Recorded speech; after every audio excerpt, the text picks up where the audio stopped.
Sup peeps, my name's Ian, I sell books on eBay. I've been gone for a while and I'm on here today to give you a wee bit of an update on what I've been doing, where I've been, what's going on and why I am now back. Yeah? Interested? Keep watching and I'll be telling you all about it. But first I just want to say this is now my third attempt at doing this. Sound issues. Oh, horrible sound issues. I think I have now fixed it, but what I'm going to do is stop this and go back and check it to make sure the sound is okay, and then I'll be back and I shall continue. I think that's worked. You may disagree, but even if the sound still isn't fantastic, I just use a cheap microphone, but it was horrible before. Anyway, what have I been up to? I have taken the last few weeks to think about my business, decide what I want to do with my eBay business, and then what I need to do what I decide to do. Hope that makes sense. I've wanted to get out of the house for quite some time, but recognise that requires some significant scaling and a fair amount of investment to be able to do that.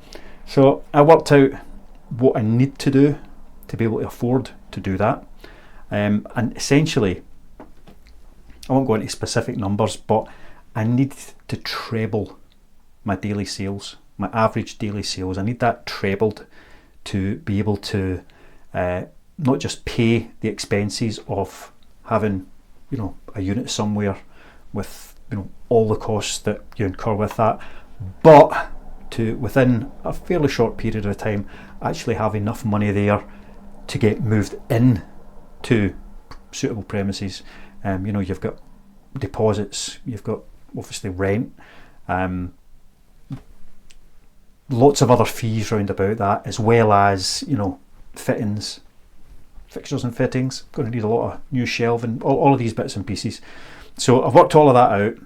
I know that I need to treble my daily sales, and once I'm trebling them, within 3 months I'll have the business, not me personally, the business will have the financial ability to move into fairly substantial premises that will allow me to scale the business 6, 7, 8, 9, 10 times what it is at the moment. To do that, I've had to be sure of a few things.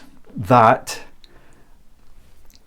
increasing stock, listings value, etc., does have a proportionate impact on the daily sales. So trebling the stock, if it's only going to increase sales by 25%, it's not going to be worth it. So I've had to work all of that out, and whether or not I would be able to continue to expand on readily available stock. So at the moment, I know I do not go everywhere that I can that's within, say, an hour's radius of where I live, where I know I could go and get a good chunk of books every time I visit. So I've tested a few of those options out and they seem good. Good quality merchandise, good selection, and they've got a good churn of stuff coming in. So that seems quite good. So I've covered the scalability point, because I have expanded within the house. I expanded to the point that I had channels between books to navigate around the house, and like a wee gap in piles so that I could see the telly of an evening if I had a chance to sit down for half an hour. But that's all behind me now. To get to that dream unit, the promised land, I need to obviously build the business up more than what it is at the moment, at 3 times the sales, and I do not have space to do that from the house. So I know how much space I use, square foot wise within the house, and we're at like a couple of 100 square feet, probably, give or take, what I actually make use of for my storage. So I need to replace that and increase it without the expense of taking on premises, which means storage. So I've taken a couple of storage containers shipping containers. So that's given me about 320 square feet. So that's a nice wee increase. I've checked, there's quite a few available still in the same wee compound that I've gone to. So I can double that up again, take on another, and that'll have me up round about 500 to 600 square feet, which would be enough to then generate enough business that I can then get the money to move into premises of like 2,000 square feet plus, which allows me to expand quite dramatically from there. On top of that storage space, I now have an office where I can do my listing and store books waiting to be listed to then go off to storage until they sell. It's been a mad couple of weeks doing all of that, and a bit of crazy time before that trying to proof of concept, getting in the extra stock, doing the extra listings, just to prove that those extra listings will result in increased sales at a proportionate level to bringing in the extra listings. There will be a point where that curve begins to flatten out, but I think I'm a long way from that at the moment. I can, if I've got one Jacqueline Wilson book, I might as well have 500, because they will sell proportionate if I have more of them. So that's the kind of thing I was looking at, and also dipping my toe in the water of a couple of different things to see what would happen, which resulted again in another kind of crazy busy couple of weeks. One of the wee places I go and pick stuff up, they've got too many DVDs. The guy that used to take them all, come in and be like Ragman basically, stopped taking them because they had no capacity to take them. So I was offered a very good price, really generous price, just to take the whole blooming lot, and then they'll deal with your donations as they come in, because it was taking up a huge amount of space for them, and to the point where it was causing kind of chaos in the area where it was stored, that it was impacting their ability to do other things within the shop. So I'd thought about it for a wee while, and I kind of hummed and hawed. I wasn't sure. It was going to take a lot of space. 3/4 of a garage full of DVDs, and that's them just stacked, rammed in. It's a lot of DVDs, but I decided to go for it, knowing that I was likely moving the book stock out in the very near future. I decided, right, let's go for it with these DVDs and see what happens.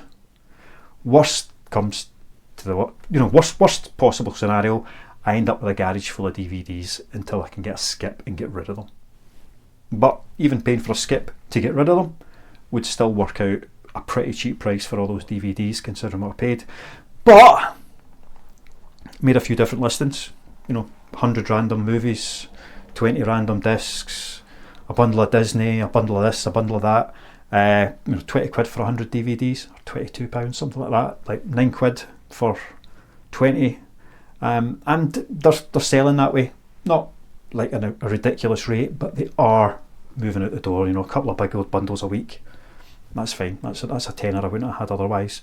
And from what I've sold out of that, I've probably made minimum wage on the effort it took to collect them, paying for the fuel costs to go and get them, all of these things, to stick them all in the back in the garage, and just slowly work my way through them as I sell them.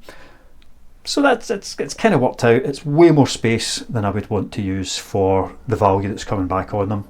Unless you've got spare space, I really wouldn't recommend it. But I thought, let's take a chance. Who knows how this will work out. Going through them all, and I've been through nearly every single disc individually as well. Not scanning every DVD to see what they're worth and ziff it type thing, because that's really not worth it.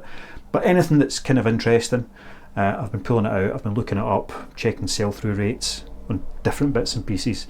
And I found quite a few discs, probably, I don't know, maybe a few hundred out of the few thousand, that have either not particular value but a really good sell-through rate, where I've got multiples of them, or ones that actually have a reasonable value. So you can get £5-6 plus for the single DVD. It's a DVD, it's large letter, it's cheap and easy to post. So I've pulled that lot out, and let's say I think I've had about £1,500 total sales off of that DVD stock that's come in. Obviously, postage is a huge chunk of that. The eBay fees are a huge chunk of that. It's taken up a lot of square footage, so it's not great money, but it's been a real education. If I'm in places now and they've got DVDs, I can have a quick look through, and if anything from what I have learnt going through those thousands catches my eye, I can pull it out and there might actually be a couple of quid in it, as long as I can do that quickly, you know, scanning through them, not having to stop and think about it all the time, because we are still talking a couple of quid profit on each of these. So it's still got to be something that you can pick fast, list fast, ship fast, much like the books that I pick up. So that took a bit of time and effort, but so far I think it's been worthwhile, just about worthwhile, and it has helped boost my overall sales, but not dramatically, just by a small amount over the period I've had them. Right, that's what I've been up to. Nothing mad, exciting, just, you know, trying to improve the business and see where things can go. Sorry, very dry throat there. Because I've been trying to do this is the third attempt, I've been standing talking for like an hour and a half. And it messes with the throat when you're not used to it. Anywho, what else did I want to talk about today? Sales volume has increased. I mean, there's absolutely no doubt about that. It's been really, really good. But it means that I'm kind of picking, packing, posting throughout the day. There's a few different times in the day that I just need to do that to keep on top of it, keep it moving, and so that I can get stuff to Royal Mail at the right time.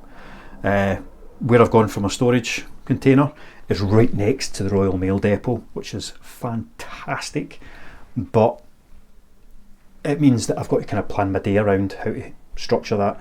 Royal Mail office is only open till 10 AM, 8 till 10, so I need to be picking and packing through the day so that when I go over there as close to 10 o'clock as possible, I can drop off my sacks of stuff from the previous 24 hours and go into the unit and pick all the orders that have come in over that same period and then get them packed up.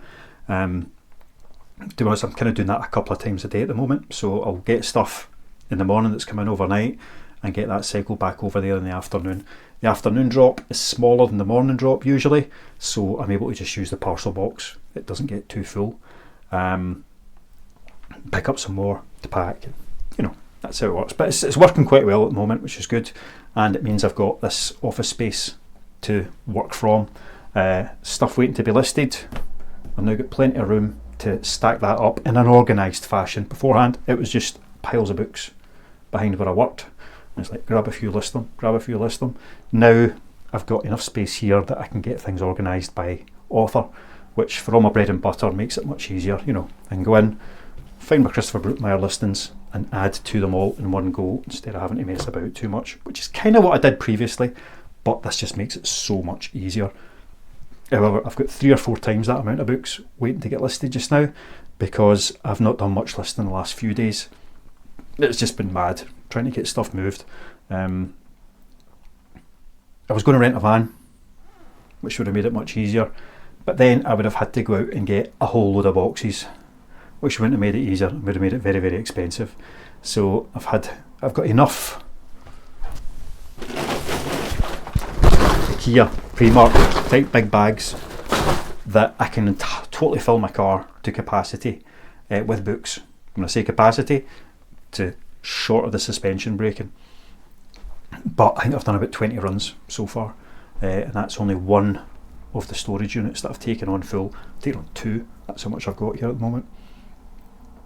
So that's been interesting, but it means I've not had a lot of time for listing, so I've got a wee bit of a backlog going on, which I'm working through at the moment. That's how much I've done this afternoon, which only looks like a little gap, but that's actually about 70 books worth of gap that's been created there, so that's quite good. And I've got a few more to go.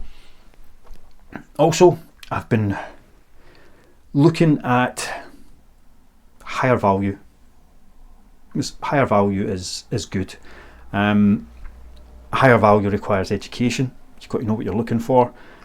But I've been working on that, and that little box there is worth over £2,000. But I'm not going to tell you about that today, because I already told you about it today, like twice already.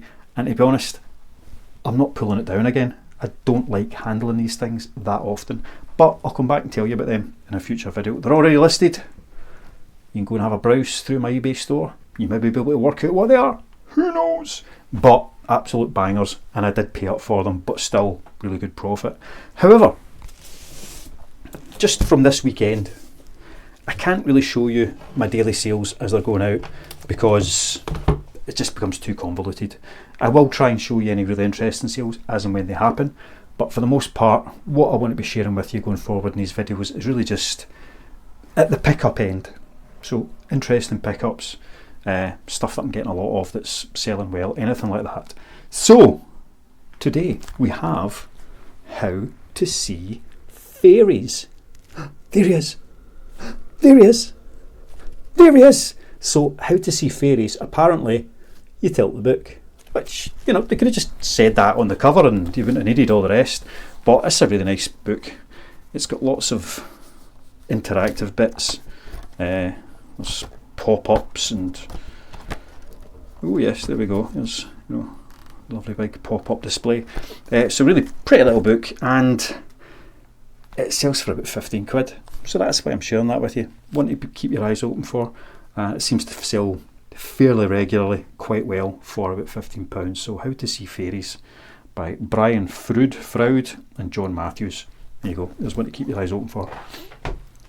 Also, I found some Terry Pratchett graphic novels. We've got The Light Fantastic, The Colour of Magic, and Mort. All soft covers. And they sell for, you know, anywhere from, it looks like £7 up to £10 each. So again, a nice wee bundle, 3 for £1. So yeah, that's really, really good. And a hardcover of Guards, which goes for a wee bit more. From the quick look that I had, kind of £12 to £15. But I might just bundle up the whole lot. I don't know, I haven't decided yet. I'm going to get these listed today, so I shall decide then. I would have had them listed already if I hadn't had to redo this video so many times. Anyway, that was a nice wee pickup, and again, that was part of 3 for £1, so can't be beat. The last part that was from the 3 for £1 pickup, and I did pick up several more, but these are the interesting ones. Tomorrow and tomorrow and tomorrow beats on this petty pace from day to day to the last syllable of recording time. But this is just tomorrow and tomorrow and tomorrow. Gabrielle Zevin. I don't know if it's a Macbeth reference, but lovely colour block edges. Really pretty book. When I got back and checked, it is a first edition. I've sold this in the paperback quite a few times. It's not big money, but it's a fairly solid, consistent, quick seller. In fact, I've got a paperback copy of it sat right there to add to that listing, and it's there. See? Big, little. Anyway, this was just picked up. Well, I haven't seen the hardcover before, grabbed it. Oh, it's a first edition, maybe worth a couple of quid more. And then I saw it was signed. Although I didn't see it was signed, I scanned the barcode and the only ones that came up were signed. So I had a look inside, and right enough, signed copy. Seems to sell for about 50 quid. So I'll be getting that listed today as well. That was nice. And again, that was just part of that 3 for £1. Grab them all in, see how it goes. Another, somewhere I haven't really been before. I've been before, but I haven't been regularly, and I've only ever picked up a couple of bits and pieces. But I was in. This is looking to expand my I was going to say sphere of influence, but it's not that, just where I go to buy stuff. And we got a nice wee BCA 1992 copy of The Hobbit by John Rule Tolkien, or JRR as most people call him. Quite good condition. It's, you know, a tiny bit dusty, but you know, otherwise pretty good condition. Wasn't expecting much because it's a BCA and it's a bit of a boring binding, although it's very pretty. But it's actually got some reasonable value, so that was quite good. And then I was back in the same place, and we found that one. So we got the set. together, they have much more value. This one is a little bit more worn. You know, you can kind of tell it may have been read, or it's at least been taken off the shelf an awful lot more. But still, you know, really good condition. 1992, BCA, and the two of them together have more value. So that was fantastic finding that, and that's just because I went back to that place that I'd never really been to before. And when I found that one, I thought I'm going to dig a bit further, because there's 3 in that set, and we found it, the Silmarillion, you know, the book, that one, man. This has never even been out of the plastic. It's still cellophane wrapped, and the cellophane's a bit burst, but when a kid on there, it's brand new. But the 3 of them together, suddenly it's worth about 100 quid. About, sells from anywhere from, I think the soul's going from about 90 quid up to about 130. So, you know, about 100 quid. So again, that's not a cheap shop. I did pay up for those a little bit, but still loads of profit, loads and loads of profit in there. So I am making an effort to try and pick out a few more high value books, which is good, because it means I go to the shops where they're charging 2 or 3 quid a book, you know, which I'm not going to buy Dilly Court for £3 when I sell it for £3, but cheaper than that, because buy 3 get 2 free and all of these things. That would just be pointless. But things like that will maybe sell for, I mean, to be honest, I was expecting 10 to 15 quid on each of those books when I picked them up, and individually they do a wee bit better than that, but not massively. Together as the set, they do a whole lot better. So, you know, spending 2-3 quid on something that's going to sell for about 20, I'll do that. I'm quite happy to do that. Spending a couple of quid on something that will sell quickly for a tenner, I'm quite happy to do that. It's profit, it's sales, it's coming in, and kind of in a position where I can keep some of my stock money and say, right, well, there's always a small pot there where I can go and look at these more valuable items. And, you know, by valuable I mean stuff that I'm going to have to pay up on, but I'll get a good return on, and I can go to the, you know, different shops to pick them up. I'm not going to go into these shops and come out with 400 books like I do in some places. I might come out with 3 or 4, but the potential on those visits, because they're near the places I go anyway, is that it could be an extra, you know, 20, 40, 50 pounds worth of sales value from each of those pickups as I go along. So that's a wee bit of change in the strategy. I've been doing it for a good few weeks. I've found quite a few bits and pieces, including that box there, and it seems to be working. I'm getting some extra cash flow out of it, which is always good. Anyway, I'm going to leave it there. I will be back soon, and I might share what's in the box. Any other nice pickups that I have. I've added quite a few to my collection lately, I'm really pleased to say, but that's going to be going here once I've cycled through the 3 or 4 lots I've got to go onto that. I then have another little unit, shelving unit, which I'm sticking in the corner, and that'll then be used for, because it fits about 300 books, so it means when I do a pickup I can sort them all out onto those shelving.